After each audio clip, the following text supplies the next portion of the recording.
I'd like to welcome you all to this third in the series of climate change colloquia that the Climate Change Institute at the Australian National University has organised this year. My name's Mark Ruopak. I'm the Director of the Climate Change Institute and I'll be chairing today's proceedings. Our first and very important duty is to acknowledge and celebrate the first Australians on whose traditional lands we meet. We pay our respects to the Ngunnawal people, their elders past and present. Today's event is about the costs of climate change, and it takes place in the context of the reports of the IPCC, the Intergovernmental Panel on Climate Change, that have been released over about the last 9 months. The first of those, released in September last year, was about the biophysical basis of climate change.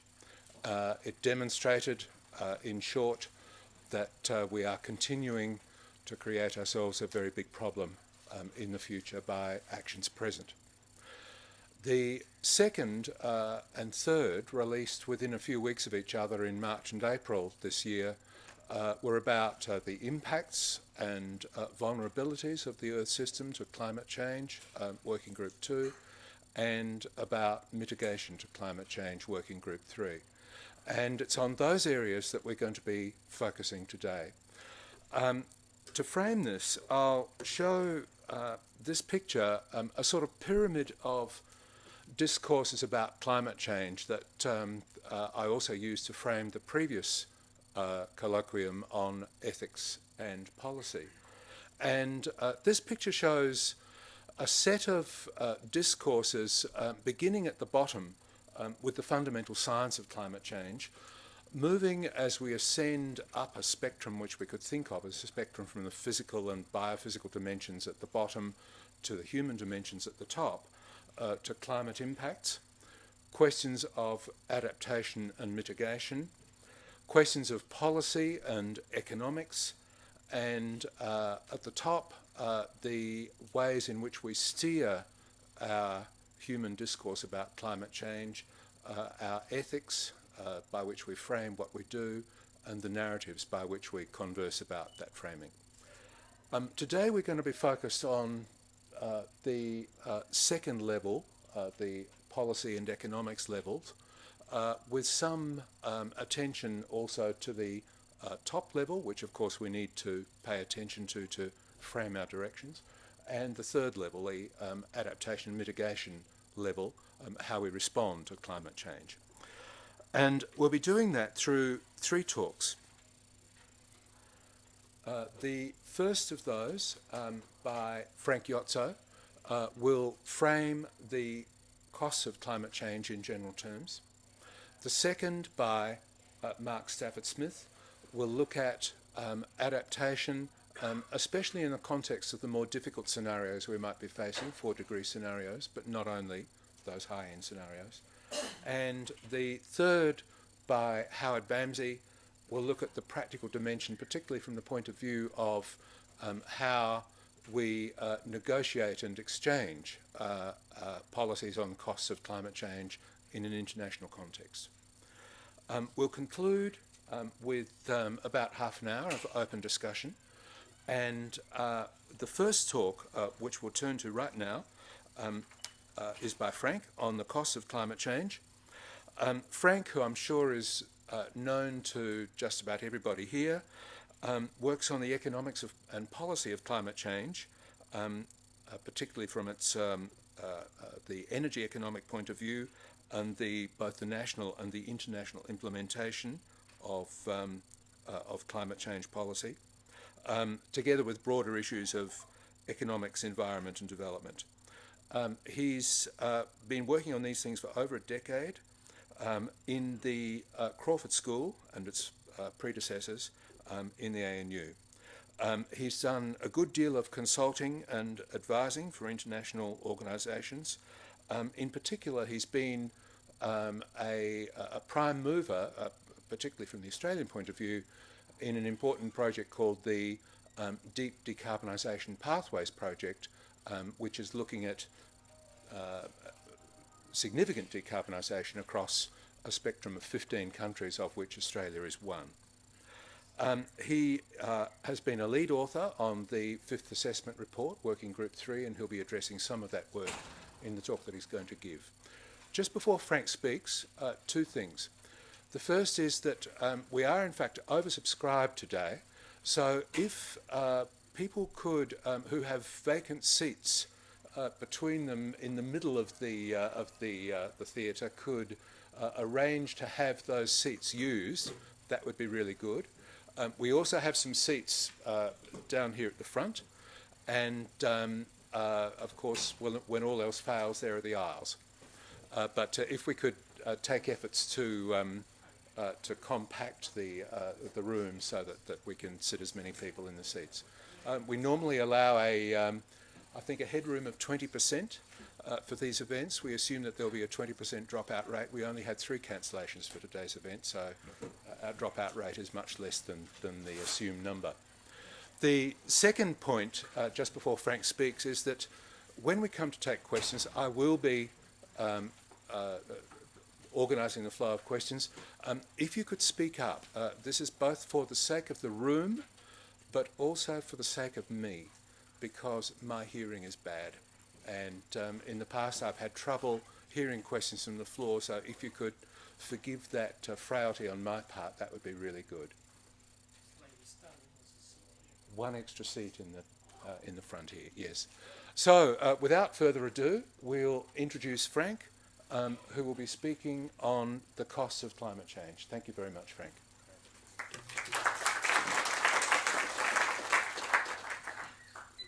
So thanks very much, Mike, for the kind invitation. Thanks, everyone, for being here. I'll do sort of a short introduction to cost estimates of climate change impacts, and then I'll dwell a little longer on costs and opportunities, climate change mitigation, reducing greenhouse gas emissions and the cost thereof.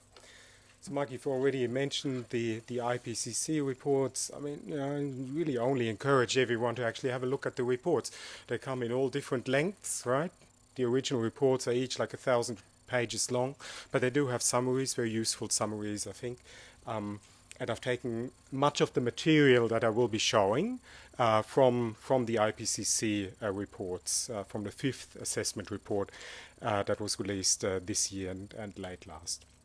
Okay, so now with this picture, you might think I'm launching into a highly technical talk here, an economic talk. I am not, fear not. However, this is useful to understand how, as economists, and I am an economist, I profess, we tend to think about the issue of climate change and how to respond to it. Okay, so in economics, what we try and do oftentimes is identify some kind of optimum response to whatever issue might present itself. Often an optimum price is to be found, which implies an optimum quantity. Okay, that's how we like things to be, the optimum response. Now, for the climate change problem from, many decades ago, economists framed the problem as one of optimal reductions in emissions or optimal amounts of greenhouse gas emissions, right? So if you take the extremes as a sort of a check as to whether some sort of optimization might make sense, then one extreme would be do nothing at all, incur no costs for reducing greenhouse gas emissions, and incur the full brunt and the full risks of future climate change. It's almost self-evidently not an optimal response. At the other end of the spectrum, do everything we can to reduce greenhouse gas emissions to zero.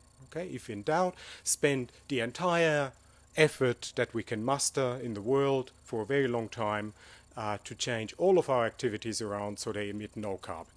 Okay, that is almost self-evidently also not an optimal response, because it would involve not spending any money anymore on education, on healthcare, on improving. But I don't want to go there either. Where do we want to go? Well, to this point, where the marginal cost of reducing emissions is equal to the marginal benefit from reducing emissions, the blue line, which can also be expressed as the marginal damage that an extra ton of CO2 in the atmosphere does to the future economy. Okay, so it's pretty simple there. And you will see many of the economic models, the economic costing tools, set up in a way that mimics this kind of analysis. Okay, so really all we need here is an estimate of how the cost of increasing emissions increases with the amount of emissions reductions we do. So we presume this is an upward sloping curve because we start with the cheap, easy stuff and we move up the cost curve to the harder stuff. Start with some energy saving, maybe replace these light bulbs sometime. Go up through fuel switching, go all the way, go a bit further up to renewable energy, go further up to some more expensive things. And then all we need is an estimate of what the cost impact of future climate change will be on the economy. And that's the really, really hard thing, because there is no such thing as all we really need is a simple estimate of this. This is very, very tricky to estimate a curve like that. Even what's its slope is not clear at all, and what's its level is hotly disputed. Okay, so what's future climate change? What is the impact on the physical world from that? What is the flow on impact from the physical impacts on our societies, on our economies, and how should we value that? And so in valuation, there's a lot of uncertainty, right? Because we just don't know what future economic systems will look like, much less do we know how they will react to a change in climatic conditions, okay? And also value judgments, okay? And I'll come to some of those, including the value judgments in just a second. So I used to do quantitative economic modeling with a big thing called the general equilibrium model of climate change mitigation. Many colleagues using these types of models, CGE models, have added damage functions, okay, to these models. And so with that background in mind, I take the liberty to talk about what you might call the sort of the curse of the modeling here. We do have aggregate quantitative models. Okay, we have these things, we can feed numbers into them and they spit out results, and so we use them. We use them even if we haven't got the kind of data sets that we'd need for these models to really spit out sensible numbers.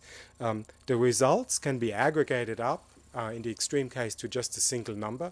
What is the GDP impact of a 4-degree rise in temperature at the year 2085? Well, it's, I don't know, make up your number, it's some percentage number, right? And so, because they do these things, they produce these numbers, they attract a lot of public attention, okay? And so, you see some quite prominent use of these models. On the right here is someone who actually changes his mind when the facts change, okay? This is Professor Bill Nordhaus at Yale, who in many ways is the grandfather of the economic modeling of climate change impacts and the response there too. And when you track the evolution of his work, and we did that a few years ago, Stephen Howes led an exercise. It's available as a working paper on our website. You can see that he incorporates new information about climate change damages. He gives greater weight over time to risk of extreme damages in the future. And as a result, the answer that his models give in terms of the optimal amount of emissions reductions change a lot. They change a lot. Okay, so used to be the answer from the Nordhaus model was a fairly marginal thing. We should have a low carbon tax that decreases emissions growth by a little bit, and that'll be the optimal response. Current iteration, his latest book, has the optimal response as one that's really quite ambitious. On the left is a picture of a man who made some major waves in the media with the release of the IPCC 2 working group, where he was a lead author, and then jumped out claiming that what the rest of the scientific community had concluded was wrong, and the true numbers, as per Richard Toll's model, were much lower in terms of the climate change impacts and the economic damages thereof. How can we think about this? This is taken from the Garnaut Review 2008, different types of climate change damages and their economic ramifications. So what we tend to have still in most of the models that are being used is the move from number 1 to number 2, right? This is future economic activity, say, right, under scenario in purple without climate change, and then decreasing as a result of climate change, and you're measuring the market impacts, okay?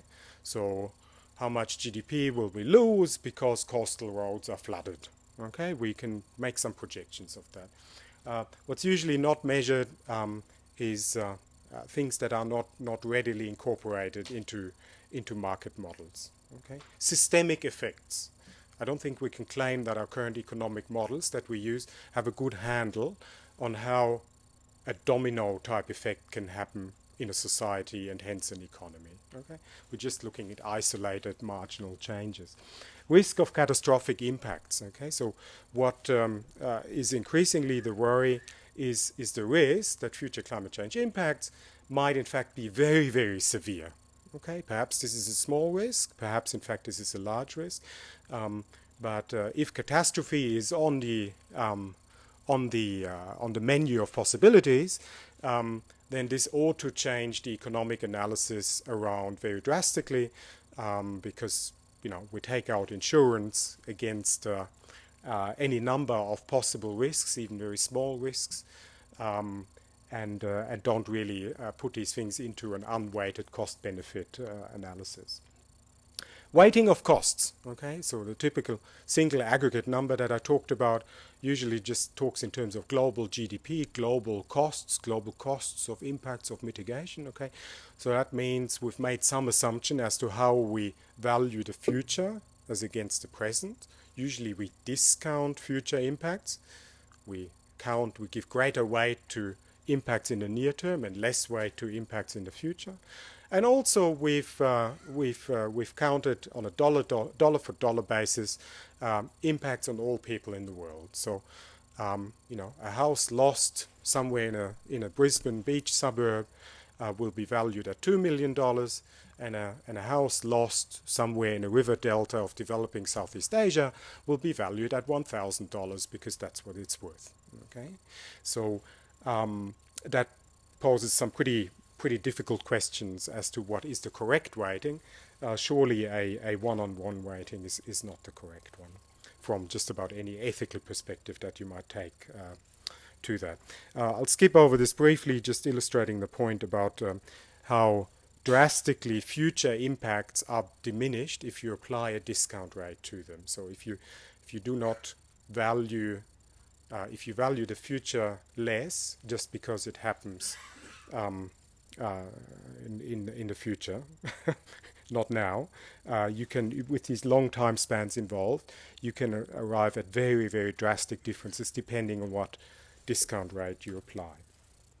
Now, IPCC, Working Group 2, on cost estimates of climate change and adaptation. So you will find very few percentage numbers, in particular in the summary document, including the technical summary. So it is pointed out there that the economic analysis is moving away from a unique emphasis on efficiency market solutions and instead taking in consideration non-monetary and non-market measures. So people care about the existence of coral reefs and species and so on and so forth. And considering co-benefits as well. I'll come back to that later as well. A narrow focus on quantifiable costs and benefits can bias decisions against the poor, against ecosystems, and against those in the future whose values might be excluded or understated. Also some numbers here on the potential costs of adaptation in developing countries. Instead, you see representations of impacts more along these lines, right? So a sort of a mapping of probabilities of severe impacts in various dimensions of ecosystems, and also following on from that on human systems. Moving on to mitigation, reducing greenhouse gas emissions, headline messages from Working Group 3. And Mike, just looking at my watch, until what time have I got? 10 minutes, okay, from here. Headline messages from Working Group 3. Global emissions have been growing faster than ever before, but achieving a 2-degree likely outcome is still possible. Okay, costs of doing so are not large at all compared to future economic growth as it is projected, if policy settings are ideal. Okay, some other messages here: uncertainty, value judgments matter, sustainable development is front and center of the debate, and this is also how we're seeing developing countries these days integrating climate change into the development agenda, co-benefits. Rising emissions, in particular from middle-income countries. You've got China in that group. Okay.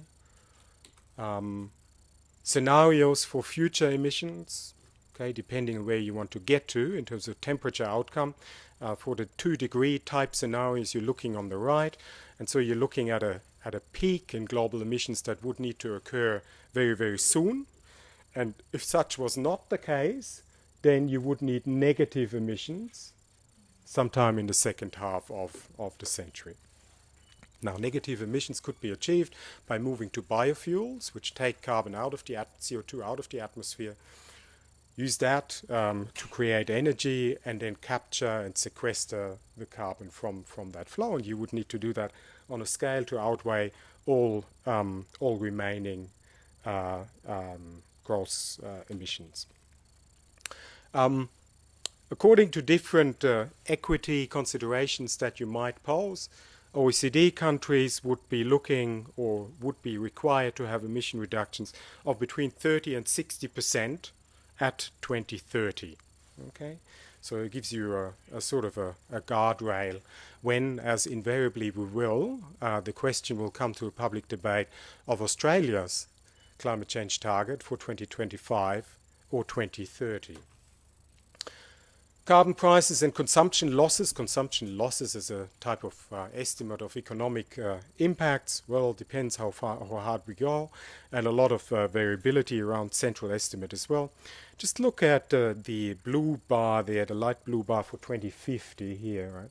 That's the range of cost estimates for achieving a 2-degree type scenario for the world, and it's centered around about 4%. Okay, so this is 4% of consumption foregone at 2050 compared to baseline. Right?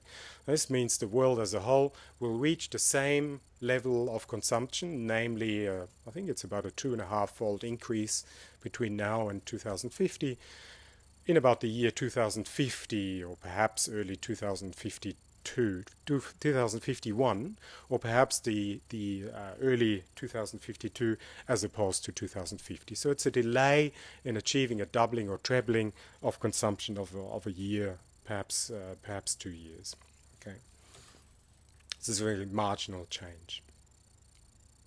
Co-benefits, what do we mean by that? Is, well, if we reduce greenhouse gas emissions, then typically that's done in such a way that we also achieve other objectives. And the ones that are pointed out here are reduction in air pollution, so less fossil fuels, in particular less coal burnt means less air pollution, means beneficial impacts on health in particular, and these days we see that as the major motivating factor behind the Chinese policies to reduce coal consumption.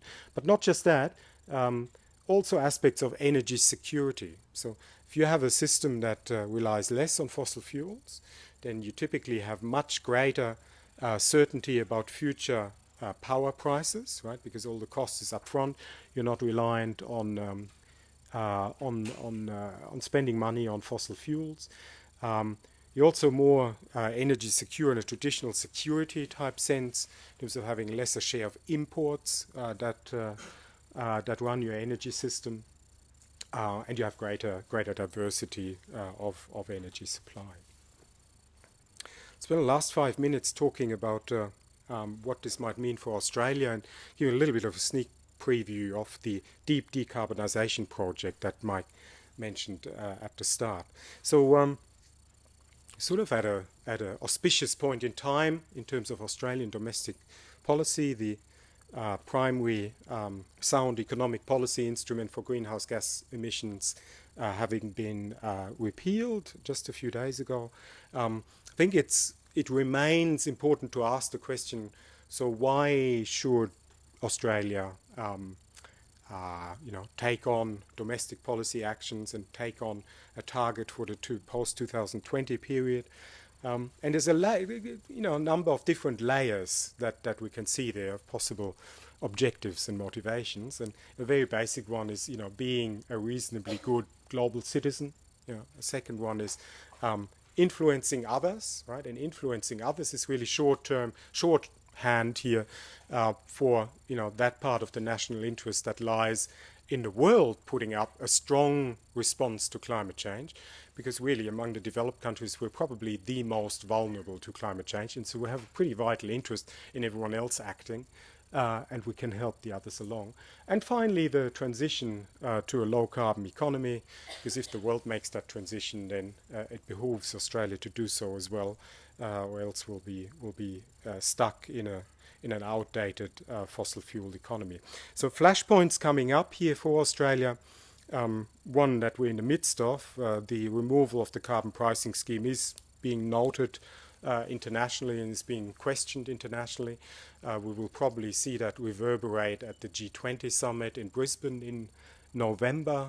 Obama has made climate change one of the obvious points of legacy building, and so China is very, very strong these days in discussing climate change at the international scene. So we'll see that topic arise. And then the road to Paris.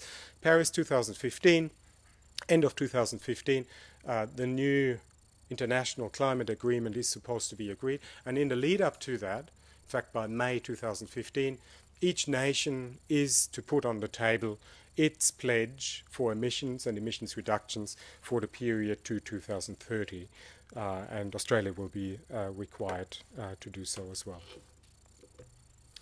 Deep Decarbonisation Project, what this is a UN-led initiative led by Jeff Sachs for Ban Ki-moon, involving 15 countries at the moment, where country-based national teams of experts, not governments, independent experts, universities, think tanks, and so on and so forth, are putting together analysis, bottom-up analysis of how each economy could reduce emissions drastically. Okay, and so here you've got quite detailed analysis at the moment, constrained between most countries to the energy sector, but very detailed in the energy sector of how that could be done. And you can see it's got all the major developing countries in it: China, India, Brazil, South Africa, they're all in there, as well as all of the major developed countries. And you see the total emissions curve for all of these countries together. You see it bend down, okay? Which is, I mean, you think you come to some pretty drastic measures that need to be taken, but the analysis shows that it's all quite readily possible. The main pillar of this is a complete decarbonisation of the electricity system and the electrification of lots of things that we currently do by burning fossil fuels directly, such as driving cars and driving trucks and lots of industrial machinery. Okay. In terms of the Australian component of the report, you can read the Australia chapter in the UN report. I've given the link up here, but if you just Google Deep Decarbonisation Project or Pathways, you will find it readily. It's an Australian chapter in there. We will follow that up with a detailed report on Australian scenarios for decarbonisation by 2050, and we will put that report out in September of this year. This is work led by Climate Works Australia with the ANU and relying on modelling by the CSIRO as well as the Centre of Policy Studies at Victoria University.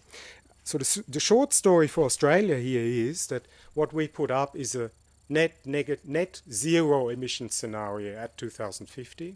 There's a significant amount of gross emissions remaining, namely that, about half of the current gross emissions remaining, but that is quite readily compensated through sequestration on the land in that scenario.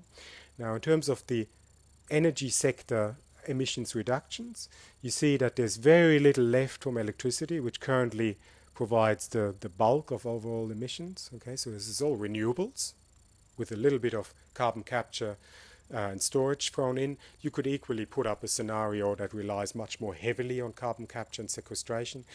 However, the numbers look like a renewables option might actually be cheaper. And you could, of course, also create a scenario that relies very, very heavily on nuclear energy. But again, on present cost estimates, that would unlikely to be would not be the cheapest option. So here you go. You've got GDP keeps increasing at a healthy clip. Population keeps increasing. Energy-related CO2 emissions down. Net emissions down to zero.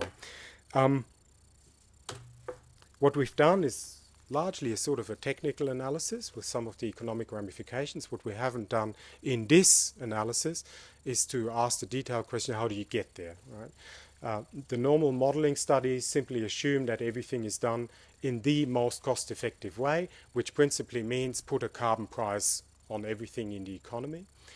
The moment you move away from that and you rely on a mishmash of regulation, discretionary measures that you might take in the economy, that moment the overall cost of achieving that target will increase as well. That said, of course, it seems that the United States is somewhat on that trajectory with the Obama administration using regulatory powers to force the states, the US states, to comply with an emission standard for their power sectors.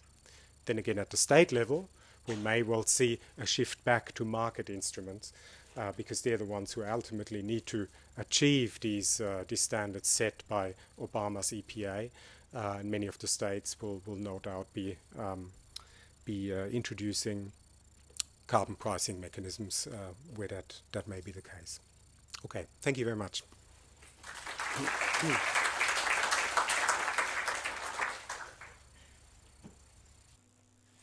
Right.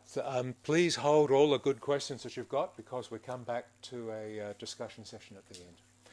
So thank you very much, Frank. The next talk is by Mark Stafford-Smith. Mark has been a long-time colleague of mine in CSIRO before I skipped across the road.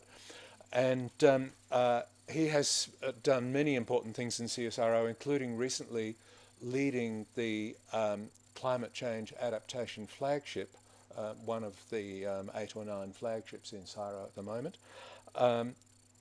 Most recently, his major contribution to science is the chairing or co-chairing of the International Steering Committee for Future Earth. And I think, Mark, you're going to say a little bit about Future Earth in this talk, a tiny bit.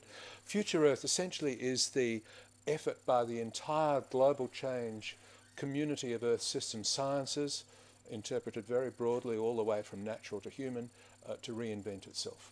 So a great deal hangs on that process and in our collective global efforts to focus our science.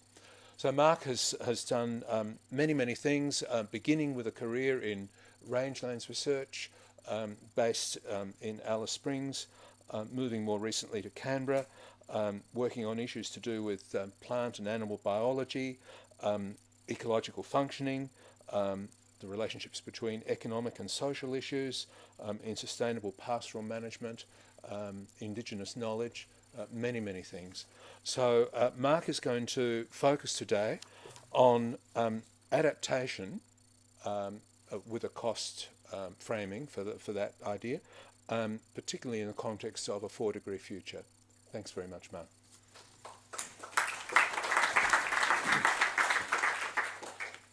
Thanks, Mike, and I acknowledge the traditional owners also. I guess I stand here feeling a bit schizophrenic because, of course, the big issue we face is really needing mitigation, but then we are now at a point where we also need to think very seriously about adaptation. So I'm going to come at this talk, which ultimately is trying to get back to the issues of why we need to mitigate, a bit through the lens of adaptation and the things we can and can't do there. But I think part of what that starts to illustrate is the things that we fail to think about adequately when we're trying to cost the potential impacts of climate change. So let me start off actually with a bit of a study about adaptation. So this is a recent study done by CSIRO, which is due to come out very shortly, which has been looking at the damages and then the potential adaptation benefits from some key extreme events, which you can see listed there, modelled for the whole nation at a statistical local area level. So fairly simplistic sort of modelling, but nonetheless getting right down to building something up from the bottom up in the sort of opposite direction to some of the sorts of models that Frank's just been talking about. And what you find is even with quite high discount rates, that's a sort of nominal discount rate of 7% or so, there are still really substantial damages from these extreme events that we could expect over the coming century. And of course, as Frank showed, this is really only looking over the next 40 years because of the discount rate. So a present value there of... sorry, having trouble hearing? Sorry. Okay, is that better? No? Okay, let me shout. So you can see the present value of this sort of damage being up around a couple of $100 billion there from those forces. And in fact, it turns out that with adaptation that we basically know how to do in terms of changing standards and sensible things about coastal planning, things like that, that actually something like half of that, something like half of those damages can be avoided, and at a cost which is probably at least an order of magnitude less than the benefits that you get from that, again in a discounted sense. And in fact, you can target that intervention and get much better outcomes. So, I mean, on the one hand, we can actually start to do things as long as we're prepared to think about this and act soon. So a lot of those benefits come from early action. But of course, behind that is the reality that half the impacts are still there, and they're not accounted for by that, and the costs of starting to do things about those start to become very substantial, which is why they don't appear in the in this estimate. And also, we have very good reasons to believe that many of the estimates of damages here are quite conservative. And they're conservative for a variety of reasons. Some of them are just the lack of information for this particular model. But there's a whole lot of more systemic reasons why they're conservative, which is really what I want to spend most of the rest of this talk touching on. And they come a bit more from thinking about the sorts of things that we face and the sorts of things that we would need to adapt to. And they're trying to really pick apart some of the things that Frank's already mentioned. So firstly, of course, we know that, in a sense, the existential challenge of merely dying or something seems to be far less important than the economic aspects of our future. But there are a whole host of measures which actually we find quite hard to value, and in fact we find extremely hard even to imagine in many cases, which are really important. Let me give you just a couple of examples of those before I come back to the economic aspects. So this is some more work from here in Canberra from Simon Furrier and his colleagues, looking at how we might expect the natural environments on this continent to change over the coming decades. And the colours here, this is looking at environments as defined by the factors that drive the distributions of plants and various animal species. Very large data sets, and essentially what you're looking at there is for a particular pixel on that map, it's asking what's the environment going to look like in 2070, in this case on a sort of relatively modest change scenario, and can we find places like that on the continent today? So where there are green dots, there are areas on the continent today which look very like the combination of environmental conditions that are projected for that future time. Where there are purple dots, that's essentially saying that we've got an environment, expecting an environment at that future time which is not actually represented on the continent today. So really dramatic different things which don't mean species necessarily go extinct, but the combination of conditions that leads to a particular assemblage of species is not likely to be one which exists today. So things that we're going to experience in terms of walking out into the typical vegetation around here, we're just going to see very different things. That's on a moderate change trajectory. That one probably would be a bit above 2 degrees, but not a great deal. This is what happens when you look at a high change trajectory, and really there is nowhere on the continent that has an environmental combination of conditions which are similar to the ones that we know and understand today. So these are changes which are in fact incredibly hard to even imagine, I think. I don't know whether anyone here has a sense of what that might mean in practical terms for walking around the bush. It's incredibly hard to think about what it means either for that or indeed even for some of the flow-on effects on things like ecosystem services. So that's a challenge for valuing the impacts in the future. Of course, there are social impacts too, and this is just one little example of which there's now a growing amount of work looking at the potential impacts on death rates. This is some analyses done in Brisbane where warming climate actually results in a slight reduction in total years lost in the short term, up to about 1 degree, and of course we're nearly there already. But as we go beyond that, without significant adaptations, we can expect some quite substantial increases in mortalities caused by temperature. So these sorts of things, this is just one city, one particular element of it, these sorts of things are rolling out in a whole series of different aspects of the way we live. So those are I mean, just a couple of examples of the non-economic aspects, but I want to turn now to some of the more systemic and emergent sort of things that I also think we don't understand at all, and which when you start thinking about adaptation, it immediately runs you into these, because any adaptations, you immediately realise that things which deal with just bits of the system fail to pick up half the things that you might need to do. So if you look, what do I mean by a systemic effect? If you look at, for example, at the Melbourne heatwave in 2009, there was a whole lot of individual effects, and you can sort of enumerate them. There were some early premature deaths as a result of the heatwave. There was actual damage to, or there was closure down of parts of the power system because of components that couldn't cope with the temperature, caused quite a bit of economic losses there.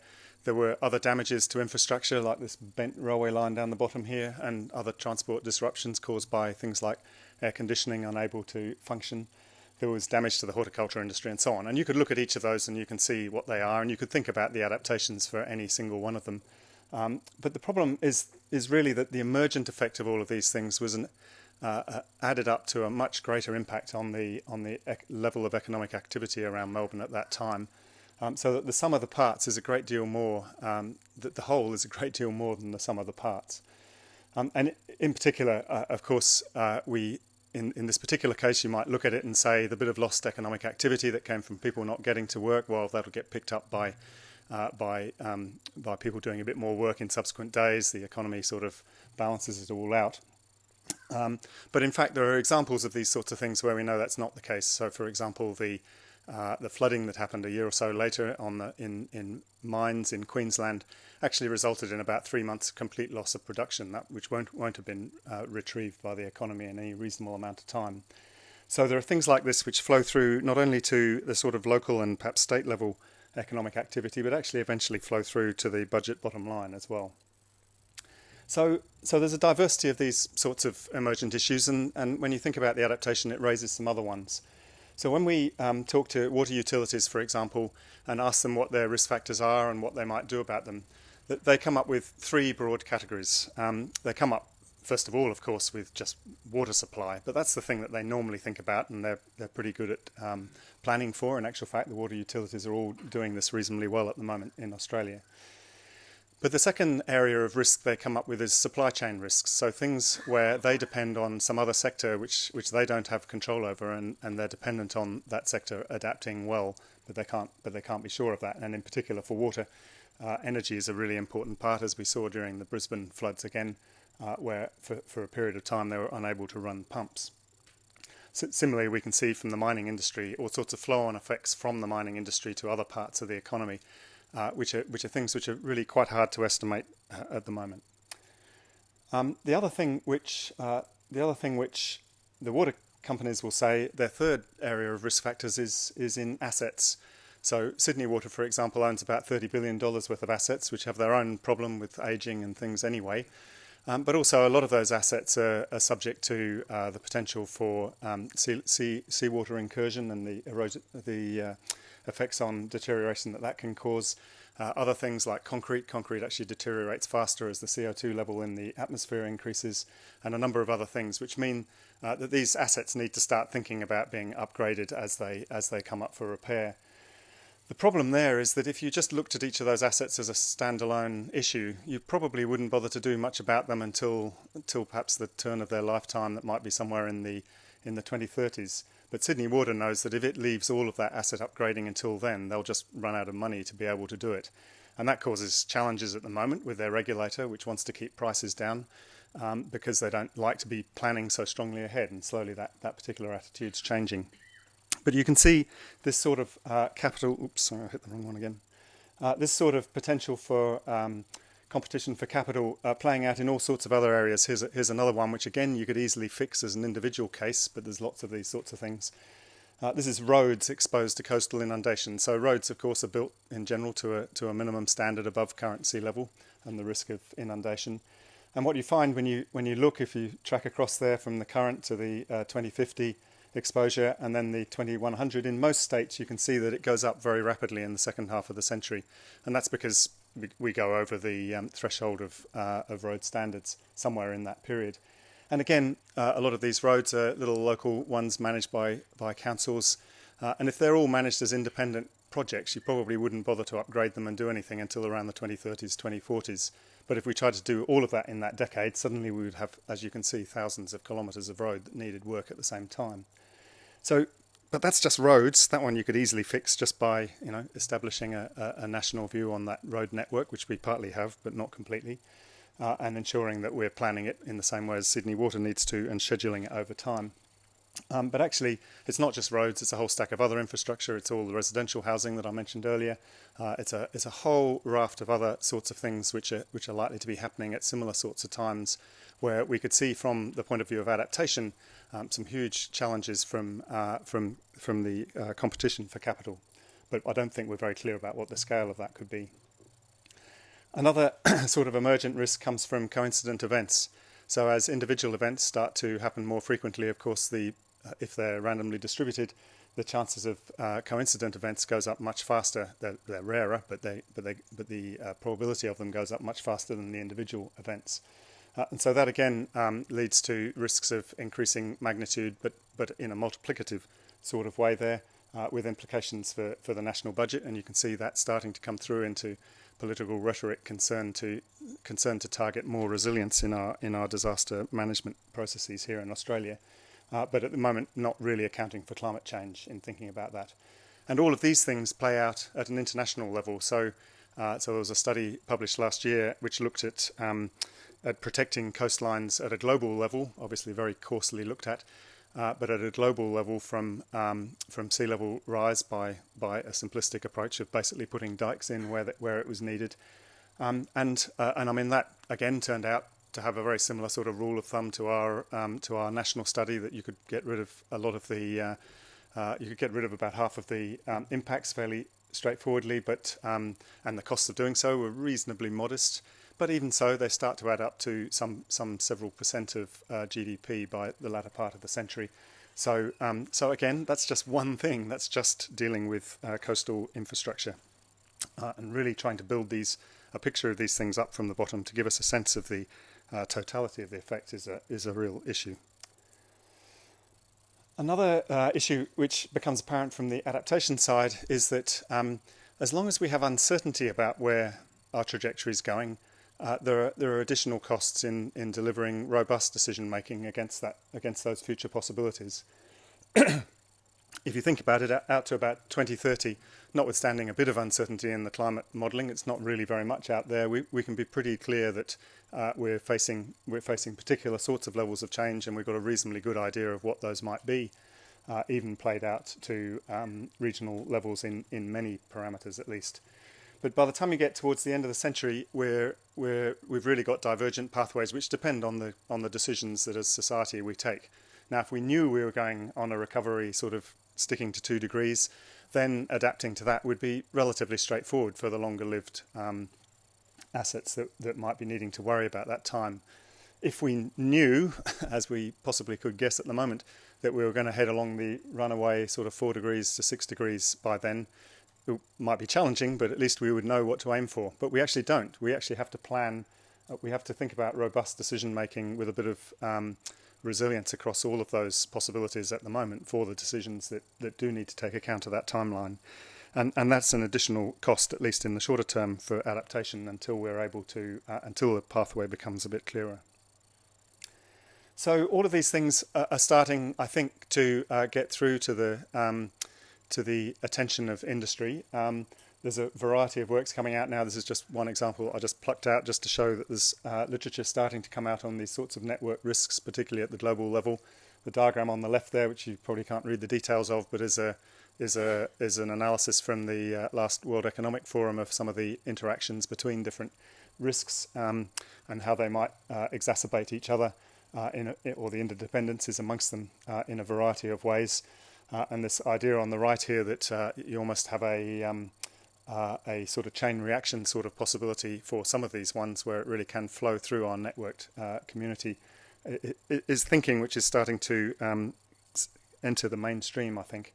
And it's entering it enough that we're starting to see concerns about this being picked up in the financial industries. So this was a release a bit earlier this year of Standards & Poor's, the rating agency, starting to think seriously about whether climate change was going to affect the credit ratings of different nations, and actually starting to do the analysis to say which nations are they likely to need to think about downgrading, possibly. This is still very much early analyses, but actually starting to think about that sort of issue and how that flows through into the obvious impacts that would potentially have on nations.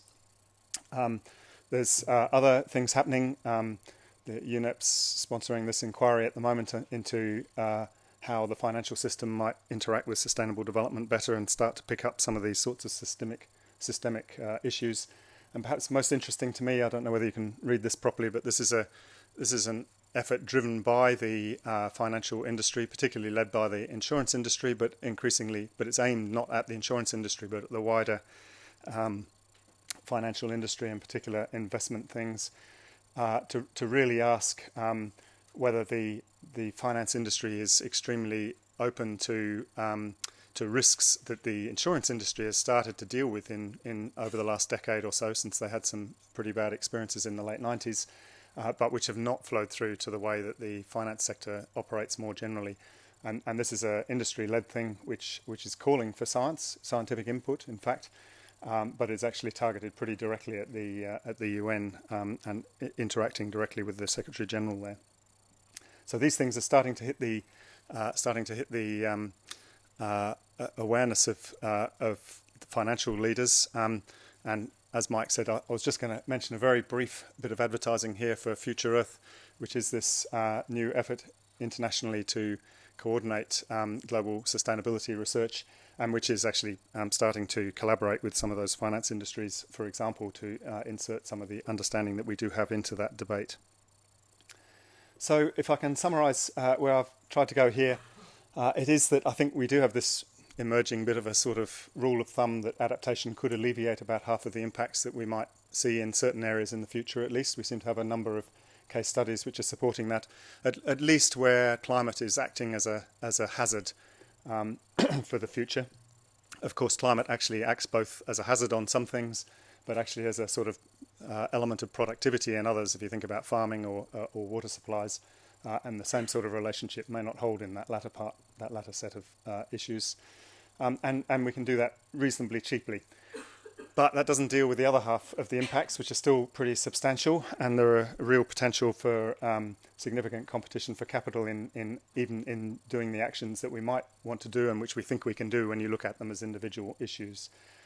But in fact, we're probably greatly underestimating a lot of these impacts, and part of the problem with the Garneau diagram that Frank put up of the different types of things that we may not be accounting for properly is that we don't have a good sense at the moment of whether the ones we're not accounting for are a small proportion or actually a very large proportion of that graph, and that's something we really need to come to understand better over the next few years. And there's a variety of these things, not least coming from the fact that as we get above about 2 degrees C of change, it becomes incredibly hard for us to even conceptualise the levels of change that we might be facing. And as I've said, uncertainty about which future we're heading towards, which future we actually can choose, adds to these adaptation costs. And these sorts of issues are starting to actually show up in the global finance industry. Thanks.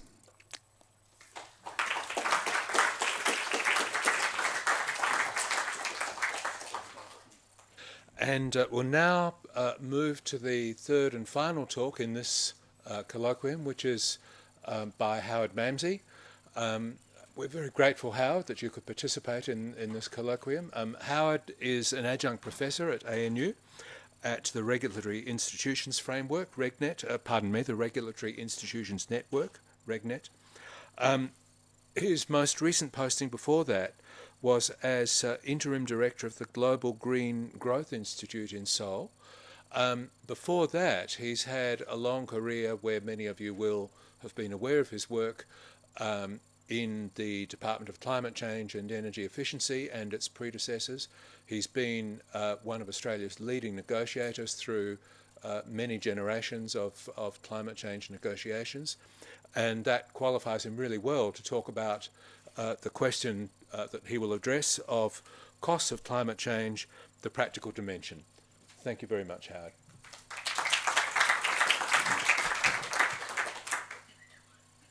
Thanks very much, Mike, and thanks for inviting me to take part in this colloquium. I'm a newcomer to the list, so I haven't got a PowerPoint presentation, and you've heard from two real experts in costs, and I'm not one. So I'm hoping you'll indulge me as I do a bit of thinking aloud about my engagement with the question of the costs of climate change. And that's really been focused around the costs of responding to climate change, because that's where policy operates, and that's what I've been doing. Frank made the point that every time there's a finding about the costs of responding to climate change, there's a lot of public attention directed to that finding. People focus on the numbers very quickly. One of the reasons I'll come to in a minute, and that is the numbers themselves. But another is, of course, that if you're in the policy world and you want to change policy, then that policy change, the change of direction, is going to cause a change in the costs within the economy. So you've got to justify the change. If you want to change the direction of business as usual, whatever that is, whatever people imagine it is, then you have to justify any of the costs of that change of direction. That's a caricature, of course, because there's no such thing as business as usual in the policy world, or in the economy, or in life. There's no straight line in which life or policy or the economy just sort of heads in that direction from where it is now and doesn't change. It's subject to all sorts of violent influences and changes of direction for all sorts of reasons, whatever it is, the economy or life or whatever. Love, death and the universe, it all changes for various reasons. But if you're making a deliberate change as a matter of policy, then you have to look very carefully at what the implications of that policy change will be. And in terms of climate change, or most other policy, there are probably at least three different ways of approaching the costing question. How much is all this change going to cost? And I think quite often all three of these approaches, at least, and I look forward to the discussion in perhaps finding that there are 33, not just three, but there are three different ways of approaching the question of costs. One is to say, well, yes, we have initial costs, but they're an investment, and those costs will be recovered very quickly. And your policy response, your policy picking up on that question will probably be, yep, and we've got a great policy that will help to maximise the return on that investment. So it's all about opportunity. Or you can look at the costs in another way. And that is, look, forget about them. They don't really matter because the purpose of this change of policy is so important, so vital to the national interest, that the costs, those dollars you're worrying about, are relatively unimportant. And we often do that in policy when we go to war. So the $5 billion or more that it cost Australia to intervene in Iraq is not often talked about. It was debated at the time, you'll recall, but it was never front and centre in the way that the costs of climate change are front and centre in the debate.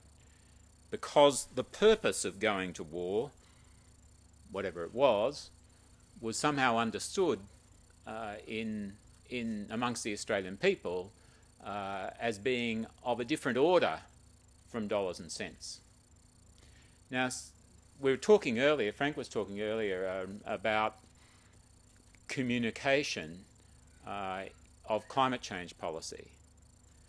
And those who read Lenore Taylor's excellent summary of the disaster of Australian climate change policy in the last 7 or 8 years will see that she talked about the failure of government to even deal with the purpose of the changes they were making.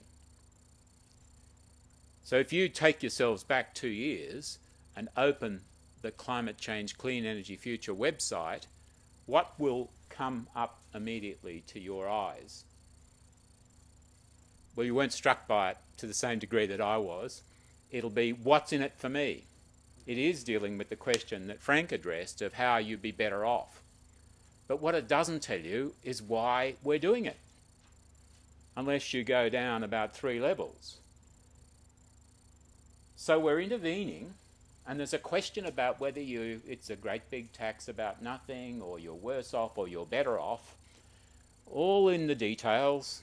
But what it doesn't tell you in strong terms is what the hell this policy is for. What's the purpose?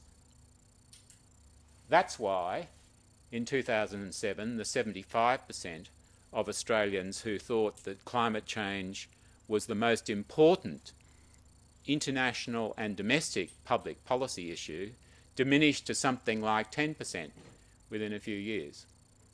Because it is a question very largely of communicating about costs and benefits. And well, there's a whole debate there that perhaps I should move on from, but you can see that it seizes me rather. So the question of purpose, of the importance, is another angle, another element to justification of costs. And then another way of approaching it is to say, well, look, some changes are unavoidable, some costs are therefore unavoidable. So we talk about the response, the policy change, in terms of efficiency. What's the most, to use a Howard government phrase, cost-effective approach to the policy change? So there are those 3 different elements. We'll get this investment back quickly. It doesn't really matter so much what the dollars and cents are because the purpose is so vital. And thirdly, look, we're just going to have to accept that this is inevitable and get on with it as efficiently as we can. Climate change policy in Australia has seen all 3 of those measures, of those approaches, dealt with by government or argued by government, but in different combinations over time.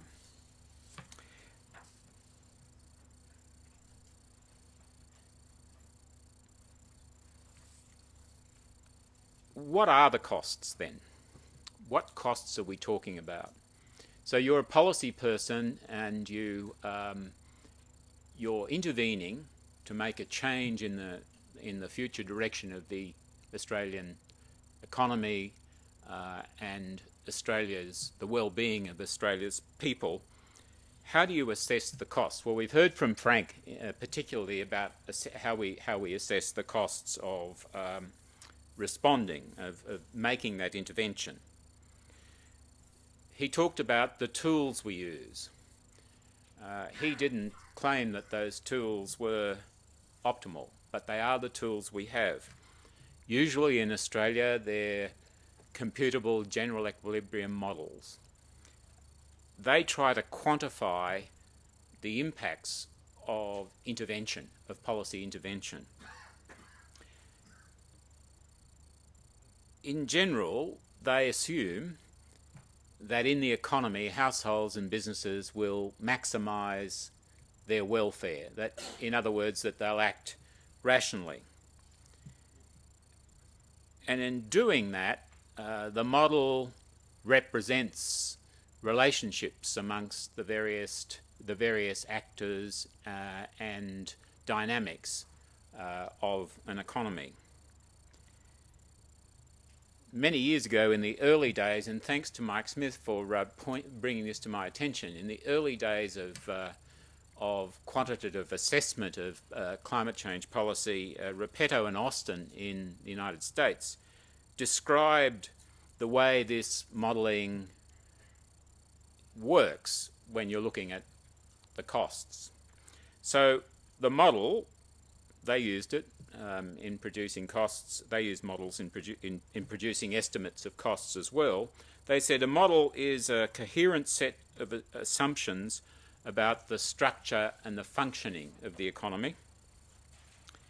Many assumptions are simplifications. Modelers hope that in making these assumptions, the baby doesn't disappear with the bathwater, but alas, that isn't always so. Many assumptions are based on empirical studies, often quite sophisticated, of particular relationships in the economy. And the modeller hopes not only that the relationship has been described accurately, but also that it continues in the future, just as it was in the past. That's a pretty good description of how CGE models operate, I think. So, in other words, in a complex, ever-changing economy where foreign exchange changes the picture of the economy by the hour, we choose our assumptions when we're doing the modelling to make an estimate of costs, and we assume that the relationships that are embodied in those assumptions are eternal. Then we predict the future based on that. We lock in no change to the relationships as we go out to 2050 or beyond. So modelers usually don't talk about predicting. Repetto and Austin did. Modelers usually talk about projecting, which of course is a more accurate picture of what they're doing because they're essentially extrapolating from now in a straight line. That's pretty difficult. It's a pretty limited tool to try to produce for us an accurate picture of costs into the future, because things happen that you don't expect. For example, in the early days of climate change policy in Australia, we introduced a mandatory renewable energy target in 2001. We got all its CG models that we could think of cranking out estimates of the costs of the introduction of this target, and they came in at various levels in various ways. After only 2 years, there was a review of the operation of the target by Grant Tambling and some others, and after only 2 years they found that the costs were about half of what the CG models had estimated before. So this is an example which in my case has been often repeated of this technique of using models to estimate costs foundering on the assumptions. And this, by the way, was long before the cost of solar power collapsed, as it has in the last 4 years or so, by about 80%.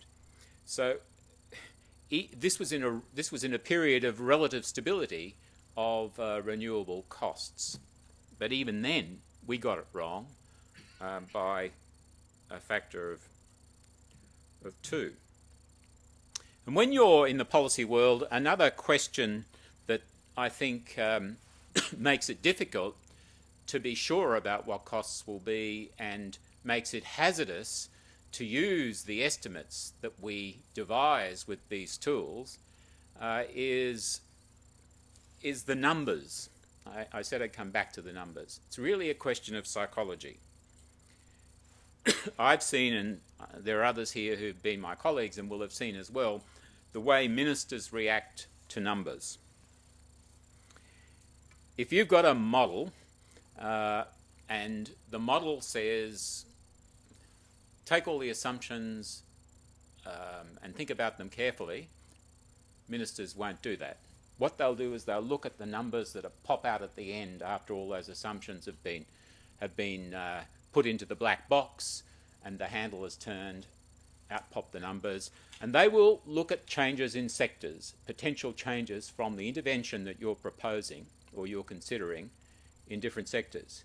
And ministers will quickly go to the increase in the price of electricity. And they'll look alarmed, whatever that number is, because it'll be different. And they'll look at and this is what happened in about 1998, they'll look at in Australia, the increase in the cost per litre of petrol.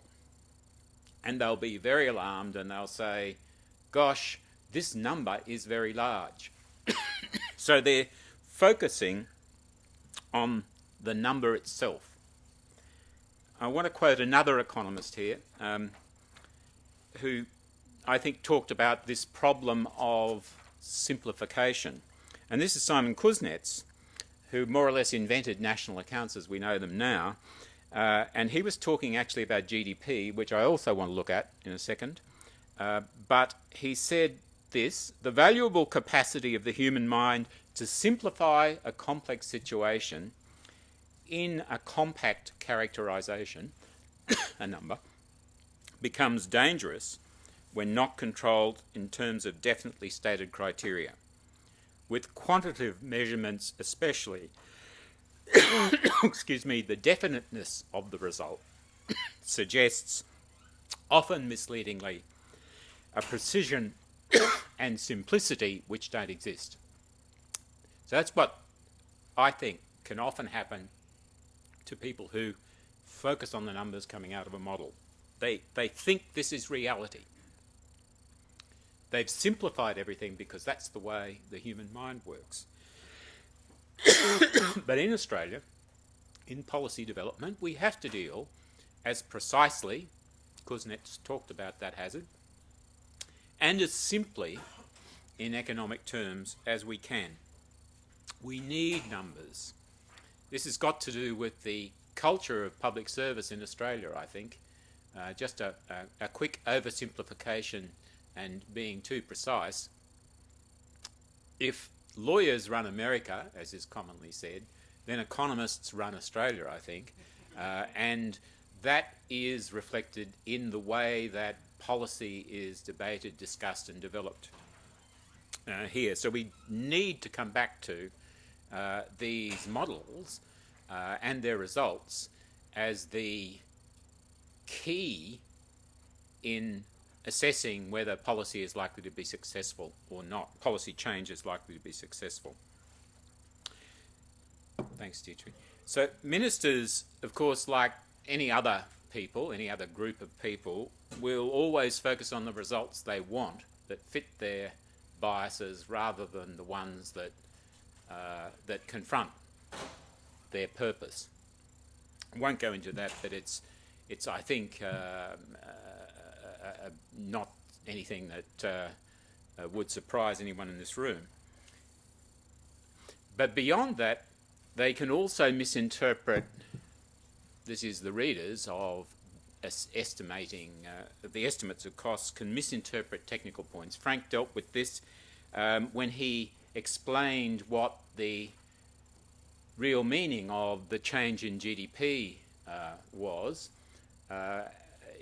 So there was whatever it was, 4% or 6% to 2050, didn't actually mean that every year we'd be 6%, we'd be losing GDP of somehow of 6% from 100. but that it meant that we'd be a year late in trebling or doubling our GDP. And I've been in the position where time and time again I've had to explain that that's what the model results mean, that they don't mean that we're facing immediate and dire economic danger. The New Zealand Cabinet used to have instructions that were guidelines that were given to ministers before they were allowed to receive a modelling result. And those instructions would have all of these, observe all these hazards and tell them how to deal with them and how to read a modelling result correctly. I just happened to be looking at the CSIRO website earlier today, Mark, and it said that anyone reading modelling results should be, quote, cautious and suspicious. I agree, but ministers too often are not. I was going to talk about the limits of some of the measures and indicators we use, particularly GDP, but I won't because of times. So I think, to sum it all up, the problem with the tools we have to assess the costs of climate change and its responses are that where they bring us to all the time, particularly CGE models, is that when we're trying to project costs over time, costs of policy change, we do end up with a curse. And that is, I call it the curse of the parallel lines. You could also call it the can't win slide, because whenever you project business as usual, that is change in GDP over time, you will always see that business as usual line is parallel to but higher than the policy intervention line. So that is, somehow the models represent that investment as always coming out lower than the business as usual. And that's how Frank put it before. It's 4 to 6%. It's a year's delay at 2050. However we project it, that's where we come out. It's a function of the limits of the models. It's a problem to policy, and that's why, and in 1 minute, this is what this is all about really, that's why we're in different parts of the world now trying to change that projection and that approach to policy setting. So we're trying to see, we know of course over time that business as usual line turns down because of the damage of climate change, but how do we turn that bottom line up in the results? Is it possible that climate change intervention, policy intervention, will actually accelerate growth, can actually promote growth? And the idea that that can happen is commonly called green growth. As Mike mentioned, I've spent the last 12 months in something called the Global Green Growth Institute that works in over 20 countries around the world, working with governments that believe that can happen and that are committed to it. And I don't know what measures or indicators I can use for success there. There aren't any numbers. 23 is too small a number in terms of governments. But in terms of degree of enthusiasm for a policy approach which assumes that it's possible that intervention can promote growth, then I can report strong success at small scale, because governments like those in Ethiopia, Indonesia, Mongolia and the UAE, very diverse circumstances, are increasingly enthusiastic about this approach. The World Bank says that inclusive green growth is the pathway to sustainable development. It is the only way of reconciling all of these conflicts and dilemmas. And there's a new study that's looking at the evidence for this proposition. So it's going beyond the many theoretical supports for the idea that climate change policy can promote growth. It's called the New Climate Economy, the Commission on the New Climate Economy. It's chaired by former President of Mexico, Calderon, and look for its results coming out soon. It will be investigating what GGGI and many, many, many others of much greater scale have done, and looking at just what are the factors involved in finding the opportunities rather than simply the costs of responding to climate change, evidence-based. It'll look at whether, in other words, that bottom curve in all of those graphs can be made to turn up so that the cost of intervention is seen as an investment, is properly seen as an investment that returns quickly, and that can provide more confidence to ministers that they can intervene and know that responding to climate change does look more like an opportunity than an obstacle, even if we don't really know what the costs of those interventions are. Thanks, Mike.